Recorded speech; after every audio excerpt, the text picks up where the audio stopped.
आज यहाँ पर पलवल के अंदर पहली बार नेशनल चैंपियनशिप हुई है।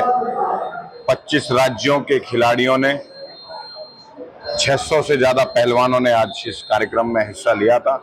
3 दिवसीय इस नेशनल चैंपियनशिप में बहुत अच्छे से सुचारू रूप से गेम चला और मैं आयोजकों का बहुत बहुत आभार व्यक्त करता हूँ, फेडरेशन का बहुत बहुत आभार व्यक्त करता हूँ। और यहाँ से निकलकर ये खिलाड़ी जो वियतनाम के लिए जाएंगे, और मुझे पूरा भरोसा है कि ये यहाँ भी नाम रोशन किया और भारत का नाम दुनिया में अब रोशन करने के लिए यहाँ से निकलकर जाएंगे। वियतनाम में इनका चैंपियनशिप है, उसके लिए बच्चे सीधा यहाँ से जाएंगे। हमें इस बात का सौभाग्य है कि इतना बड़ा आयोजन पलवल में हमने पहली बार किया। यहाँ के युवाओं में भी एक अच्छा जोश देखने को मिला। 10,000 से के युवाओं का फुटफॉल यहाँ पर लगातार हर दिन 3 दिन में रहा है और हमारे यहाँ के युवा भी इस बात को प्रेरणा लेकर जाएंगे और खेलों में अच्छे से हिस्सा लेंगे, मुझे पूरा भरोसा है। और जिस प्रकार से जानकारी मिली है, वियतनाम जाने वालों में 80% से ज़्यादा खिलाड़ी हरियाणा के हैं। मैं उन सभी खिलाड़ियों को बधाई देता हूं। हरियाणा का नाम अब वो भारत नहीं, देश के पटल पर हमारा नाम रोशन करेंगे। आने वाले समय पर मैंने कुश्ती फेडरेशन से आग्रह किया है, हम पलवल में अगले कुछ महीनों में बेहतरीन इंफ्रास्ट्रक्चर बनाकर तैयार कर देंगे और इंटरनेशनल चैंपियनशिप भी यहाँ पर हो, हमने उसके लिए आग्रह किया है। पलवल का नाम भारत के अलग अलग राज्यों में गया है और हम इसको अब अंतर्राष्ट्रीय स्तर पर पलवल की चर्चा हो, इसके लिए हम इंटरनेशनल कार्यक्रम करेंगे। लगभग 750 पहलवानों ने हिस्सा लिया है, लगभग और आज तीसरा दिन है। कुश्ती बहुत अच्छे ढंग से चल रही है, बिना किसी विवाद के हर कुश्ती का निर्धारण हो रहा है। आप देख रहे होंगे कि चैलेंज भी कम आ रहे हैं, तो कुश्ती बहुत अच्छे ढंग से चल रही है। पहलवानों में दमखम कितना दिखाई दे रहा है?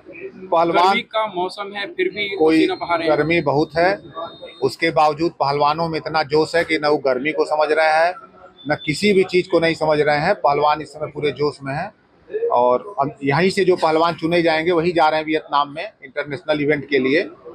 वहाँ से मेडल लेकर के आएंगे, उससे यह साबित हो जाएगा कि हमारे पहलवानों में कितना दम है। अध्यक्ष जी, सरकार ने ग्रामीण क्षेत्र में खेल नर्सरी खोले जाने की घोषणा की थी, कुछ खुली भी है, बड़ा बजट भी पास किया गया, लगातार लगाया भी जा रहा है, बावजूद इसके जमीनी स्तर पर कुछ देखने को नजर नहीं आ रहा है। नहीं, अब जमीनी स्तर पे तो दिख ही रहा है। आप 2014 के पहले की मेडल तालिका देख लिए, 2009-10 के पहले की मेडल तालिका और अब मेडल तालिका। अगर उस समय 10 मेडल था तो आज हिंदुस्तान के पास 1000 मेडल है। मैं स्कूलों की बात कर रहा हूँ, स्कूलों में जो खेल नर्सरी खोलने की बात है, स्कूलों में खुलेगा तो इस छोटी पौध है ना, फिर धीरे धीरे बढ़ेंगे, उनका परिणाम आपको 4-5 साल लगेगा। स्कूल में जो नर्सरी बनाई जा रही हैं, वहाँ से बच्चे जो छाटे जाएंगे तो उनके लिए आपको कम से कम 4 से 5 साल आपको वेट करना पड़ेगा, तब पहलवान उभर करके आएंगे। खिलाड़ियों को आगे बढ़ाने के लिए सरकार बता, आपने ही प्रश्न किया, आपके प्रश्न में ही जवाब है कि सरकार नर्सरी खोल रही है। ग्रामीण इलाकों में जो अखाड़े सुसुप्त पड़े थे उनको भी जागरूक कर रही है, खेल के प्रति जागरूक कर रही है जनता को। तो खेल हमारा निश्चित रूप से आगे जाएगा और अंतर्राष्ट्रीय स्तर पे देखने को भी मिल रहा है हमारे जो मेडल आ रहे हैं। प्रधानमंत्री जी ने मन की बात में हमारे सभी प्रशिक्षकों का मान बढ़ाया है, उनके लिए बहुत सम्मान की बात कही है, परंतु वहीं उनकी सैलरी के बारे में कोई बातचीत नहीं हुई है। बहुत कम सैलरी उनको मिलती है, उनकी मांग है, क्या कहना चाहिए? उसके बारे में बात किया जाएगा, साई में बात किया जाएगा। साई एडहॉक सैलरी की बात आप कर रहे हैं, उसके बारे में बात किया जाएगा तो उसकी सैलरी बढ़ाई जाएगी। एशियाई और ओलंपिक में पहलवानों की स्थिति क्या रहेगी आने वाले समय में? अगले ओलंपिक में आप 5 मेडल पकड़ के चलिए, ये विवाद नहीं होता तो इस बार ही मेरा 4 मेडल था, विवाद ने मेरा 3 मेडल खा गए। तो अगले ओलंपिक में 5 मेडल कुश्ती से अकेले आप पकड़ के चलिए, जो तैयारी चल रही है, जो जिस हिसाब से काम हो रहा है कुश्ती में। 2036 ओलंपिक की मेजबानी भारत करने जा रहा है, उसके लिए क्या कुछ तैयारियां हैं? अब उसके लिए भारत सरकार और खेल मंत्रालय तैयारी कर रही है। वो अंतर्राष्ट्रीय स्तर के मानक होते हैं, उन मानकों को आप पूरा करेंगे तभी अलाट होता है। वो घर के राजनीति से वो अलाट होने वाला नहीं है, वो आते हैं जब आप उसको पूर्ण करेंगे उसका, उसके बाद ही अलाट होगा। और हमें उम्मीद है कि माननीय मोदी जी उसको पूरा कर ले जाएंगे और 2036 के ओलंपिक की मेजबानी भारत को मिलेगी।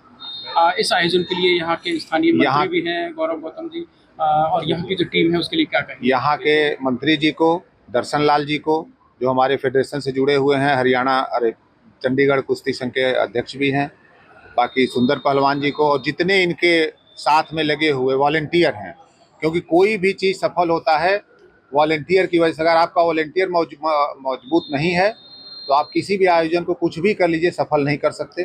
तो मैं उन सभी को बहुत बहुत साधुवाद और धन्यवाद देना चाहता हूँ सफल आयोजन कराने के लिए।